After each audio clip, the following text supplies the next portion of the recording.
सभी मान्यवर मित्र भाइयों को सूरज सिंह नागर का नमस्कार। मित्रों, हमारी आज की वीडियो का विषय होगा बुद्धिमान की परीक्षा। बुद्धिमान व्यक्ति को कैसे पहचाना जाए कि ये वास्तव में बुद्धिमान है। बहुत समय पूर्व जब गुरुकुल शिक्षा की प्रणाली होती थी, तब हर बालक को अपने जीवन के 25 वर्ष गुरुकुल में बिताना पड़ता था। उस समय एक प्रचंड पंडित राधे गुप्त हुआ करते थे, जिनका गुरुकुल बहुत प्रसिद्ध था, जहां दूर दूर के राज्य के शिष्य शिक्षा प्राप्त करने आया करते थे। बात उन दिनों की है जब राधे गुप्त की उम्र ढलने लगी थी और उसकी पत्नी का देहांत हो चुका था। घर में विवाह योग्य एक कन्या थी।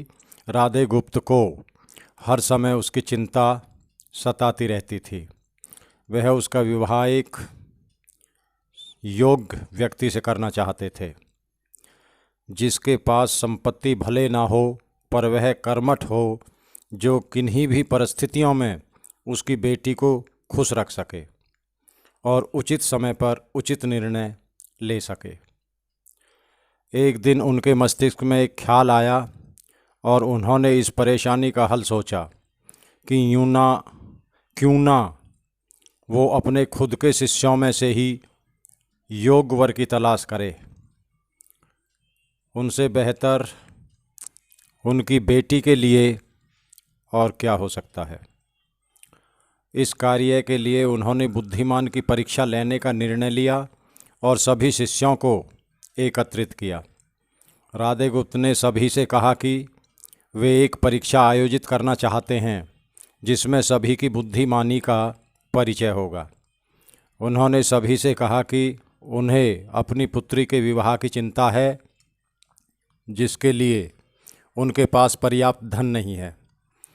इसलिए वे चाहते हैं कि उनके शिष्य विवाह में लगने वाली सभी सामग्री कैसे भी करके एकत्र करें, भले उसके लिए उन्हें चोरी का रास्ता चुनना पड़े, लेकिन उन्हें चोरी करता कोई भी देख ना सके।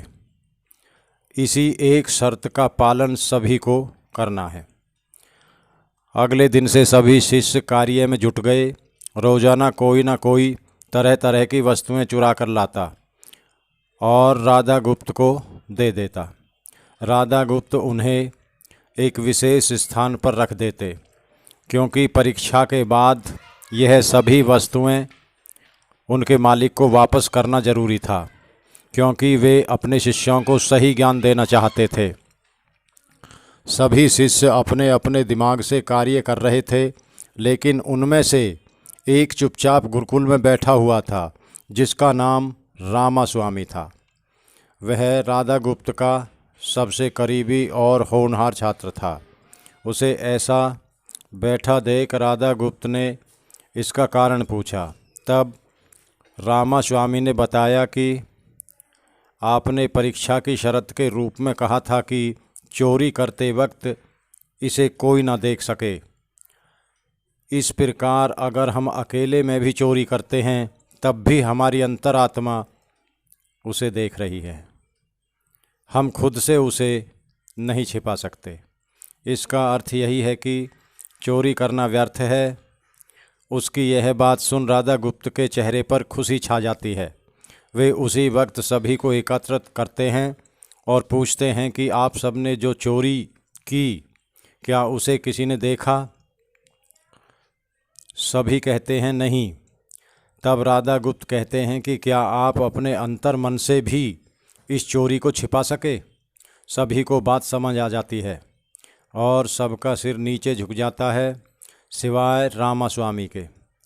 राधा गुप्त रामास्वामी को बुद्धिमानी की परीक्षा में अव्वल पाते हैं और सभी के सामने कहते हैं कि यह परीक्षा मेरी पुत्री के लिए उचित वर तलाशने के लिए रखी गई थी। इस प्रकार मैं रामास्वामी का विवाह अपनी पुत्री के साथ तय करता हूँ। सभी लोग खुशी से झूम उठते हैं। साथ ही चुराई हुई हर एक वस्तु को उसके मालिक को सौंप विनम्रता से सभी से क्षमा मांगते हैं। दोस्तों, कहानी की सीख या इस पूरे वक्तव्य की शिक्षा बुद्धिमानी की परीक्षा से है। यही शिक्षा मिलती है कि कोई भी कार्य अंतर्मन से छिपा नहीं रहता और अंतर्मन ही मनुष्य को सही राह दिखाता है। इसलिए मनुष्य को किसी भी कार्य के सही गलत के लिए अपने मन को टटोलना सबसे ज़रूरी है। आज मनुष्य ने अंतरात्मा की आवाज़ सुनना बंद कर दिया है, इसलिए ही वो गलत रास्ते पर जा रहा है। हमारी अंतरात्मा कभी हमें गलत राह नहीं दिखाती। यह ज़रूर है कि मन की आवाज़ हमें वो करने की सलाह देती है जिसे दिमाग कभी स्वीकार नहीं करता, क्योंकि दिमाग सदैव स्वहित में कार्य करता है और मन हमें सही और गलत का परिचय करवाता है। यह सही गलत का परिचय ही हमें सदैव बुराई से दूर रखता है। किसी भी कार्य के पहले हमें मन की आवाज़ ज़रूर सुनना चाहिए। इस परीक्षा के जरिए राधा गुप्त ने अपनी पुत्री के लिए एक उचित वर भी तलाश लिया और शिष्यों को जीवन का अमूल्य ज्ञान दिया। आज के वक्त में कोई भी शिक्षक एवं शिक्षण पद्धति मनुष्य को धन कमाने तक का ही ज्ञान देते हैं। एक बालक का सर्वांगीण विकास कहीं न कहीं लुप्त हो चुका है। आज का मनुष्य केवल बड़े होकर एक धनवान व्यक्ति बनने का ही ज्ञान विद्यालयों में लेता है। उस बालक को सही गलत का बोध कराने का दायित्व कोई भी नहीं लेता, क्योंकि उनके माता पिता भी आज के दौर में बस पैसा कमाने में लगे रहते हैं और शिक्षक भी केवल किताबी ज्ञान देकर अपने दायित्व से मुख मोड़ लेता है। ऐसे में यह छोटी छोटी कहानियाँ व्यक्ति को सही गलत सिखाने में अहम भूमिका निभाती हैं, लेकिन आजकल इसके लिए भी वक्त मिलना मुश्किल है। यह एक गंभीर समस्या है जिसके फलस्वरूप आज के बच्चे आसानी से गलत राह पर चलने लगते हैं और उन्हें इसका भान तब होता है जब वे पूरी तरह ग्रस्त हो जाते हैं। अतः ज़रूरी है कि हम सभी आज की पीढ़ी को ज्ञानवर्धक बातें भी सिखाएं, क्योंकि बगैर सामाजिक और मर्यादित आचरण के कोई व्यक्ति पूर्ण शिक्षित नहीं हो सकता। क्योंकि धन कमाने की शिक्षा तो स्कूलों कॉलेजों में दी जाती है, लेकिन उनको उनके मर्यादित आचरण व सही बात नहीं बताई जाती।